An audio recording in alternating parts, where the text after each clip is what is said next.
There is a game that came out over 2 decades ago that still makes people stop what they are doing, boot up an old console, and just swing. Not to finish it, not to unlock anything, just to swing through the city because it feels that good. That game is Spider-Man 2, released in 2004 for the PlayStation 2, Xbox, and GameCube. And if you have never played it, or if you played it as a kid and forgot how special it actually was, then we need to talk. Because here is the thing. In 2026, we are surrounded by open-world games. Every major studio drops massive open-world titles every year. We have gotten so used to giant maps, hundreds of collectibles, fast travel everywhere, and games that hold your hand from beginning to end. And yet, when you go back and play Spider-Man 2 from 2004, something hits different. Something about this game still works in a way that a lot of modern games do not. And figuring out exactly why that is what this review is really about. Let's start at the very beginning. The moment the game loads up and you take control of Peter Parker swinging through Manhattan, there is an immediate feeling that this is not just a licensed movie tie-in game. And yes, this game was tied to the Sam Raimi Spider-Man 2 film from that same year, but the developers at Treyarch did something that not many studios do with movie tie-ins. They actually cared. They built something that respected the source material and then went further than it. The story follows the movie in broad strokes, with Dr. Octopus as the main villain, Peter struggling to balance his personal life with being Spider-Man, and all the emotional weight that comes with that. But the game expands well beyond the film, adding extra villains, side missions, and story content that makes the world feel much more alive than any 2-hour movie ever could. The writing is not perfect by any means. Some of the side content feels a bit shallow in terms of narrative, and certain character interactions are stiff in the way that mid-2000s games often were. But the core emotional story around Peter Parker is handled with genuine care. You feel his exhaustion. You feel the cost of being Spider-Man. There are moments in this game where Peter is almost late for something important because someone needs saving, and the game actually makes you feel that tension. That is not something you see in a lot of superhero games, even today. Most of them just let you be the power fantasy without the consequences. Spider-Man 2 makes you live both sides of it. And before we go any further, there is one thing about this game that absolutely needs to be discussed properly because it is the reason people still talk about it in 2026, the web swinging. This is not just good movement. This is one of the best movement systems ever put into a video game, full stop. The way it works is that your web's actually attached to real buildings. You can't just shoot a web into the sky and magically swing. If there's no building above you, the web does not connect. That single design decision changes everything. It means that web swinging in this game requires actual skill. You have to pay attention to the city around you. You have to think about your momentum, your angle, your height. You can do things with the swinging mechanics in this game that feel genuinely athletic and personal. Every player develops their own style of moving through Manhattan, and that is a rare thing for a game to achieve. Modern Spider-Man games, including the excellent PlayStation exclusive titles from Insomniac, have incredible traversal systems, but they made choices for accessibility and spectacle. The web swinging in those games feels amazing and cinematic, but it's more automated, it's more forgiving. The web swinging in Spider-Man 2 from 2004 is more demanding and more rewarding as a result. And when you finally get the hang of it, when you're building speed by timing your releases perfectly, staying low near the streets to gain momentum, and then shooting upward to launch yourself hundreds of feet into the air, it creates a feeling of freedom that very few games have ever matched. That feeling is not nostalgia talking, it's just a genuinely brilliant system. The city itself is a big part of why the traversal works so well. Manhattan in this game is massive for 2004.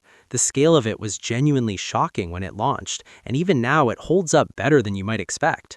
The streets are wide enough to swing through comfortably, the buildings have enough variety in height and spacing that you're always making micro decisions about your path, and there's enough visual identity in different neighborhoods that the city starts to feel like a real place after a few hours.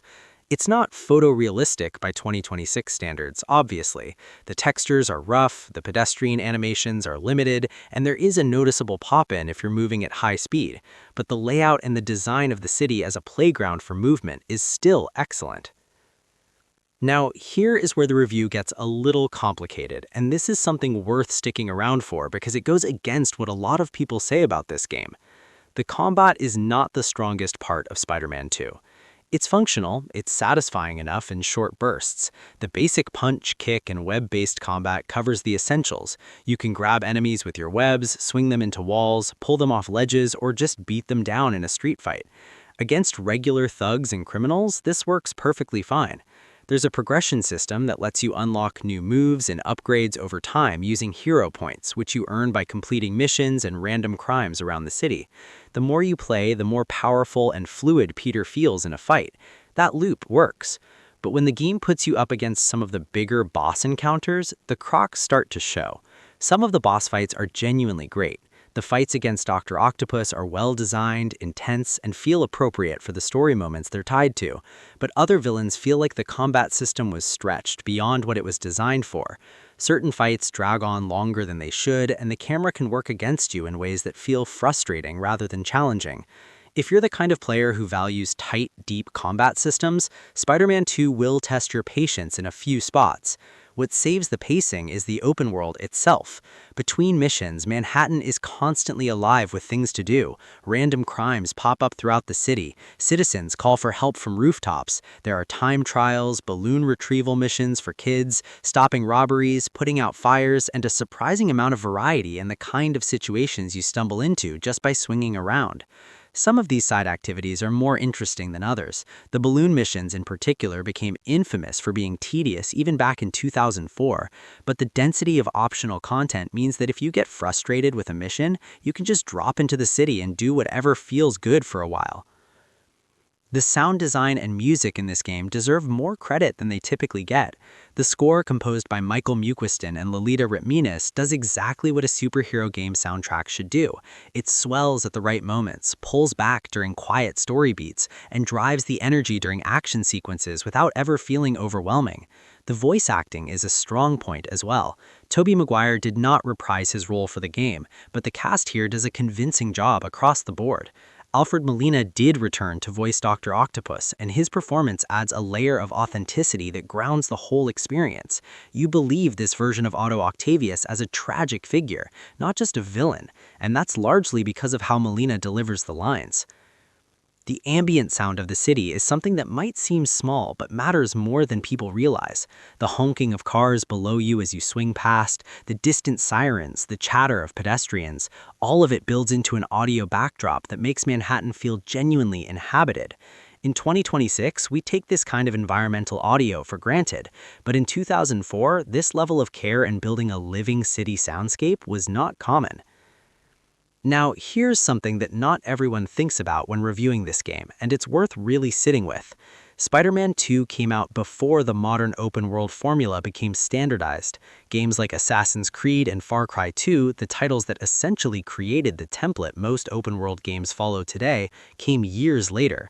So Spider-Man 2 was building its open-world structure without that established template to follow. In some ways, that makes it more interesting because the design decisions feel less mechanical and more instinctive. The city doesn't feel like a checklist. It feels like a space that was built to support a specific kind of movement and a specific kind of fantasy. That clarity of vision is something that a lot of modern open-world games lose because they're trying to do too many things at once. On PlayStation 2 hardware in 2004, this game was genuinely pushing what the console could handle. There were frame rate dips, loading screens between interior and exterior areas, and visual compromises throughout. If you go back and play the original PS2 version today, you'll notice these things immediately. But there are also emulation options available in 2026 that allow you to play Spider-Man 2 at significantly higher resolutions with improved frame rates, and the game benefits enormously from that treatment. The art direction holds up better than the raw visual fidelity ever could, and running this game at 60 frames per second makes the web swinging feel even more responsive and enjoyable than it did on original hardware. It's genuinely interesting to compare what this game did technically in 2004 to what open-world games do in 2026. The scale of modern open worlds is incomparably larger. The visual fidelity is generations beyond what Treyarch could have imagined. And yet, Spider-Man 2 feels more focused in its ambitions than a lot of modern titles. The city is the size it needs to be for the movement system to shine. The content is varied enough to stay entertaining without becoming overwhelming. There's a version of game design philosophy in Spider-Man 2 that modern developers could genuinely learn from.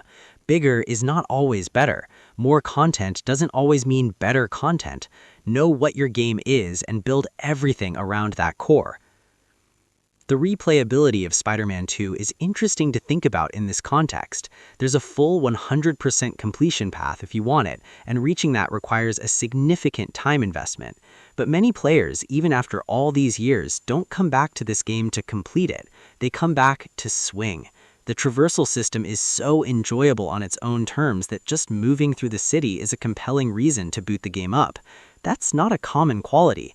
Most games that age this far become curiosities or nostalgia trips. Spider-Man 2 is one of the few that aged into something you can still just play for the pure physical joy of movement. The weaknesses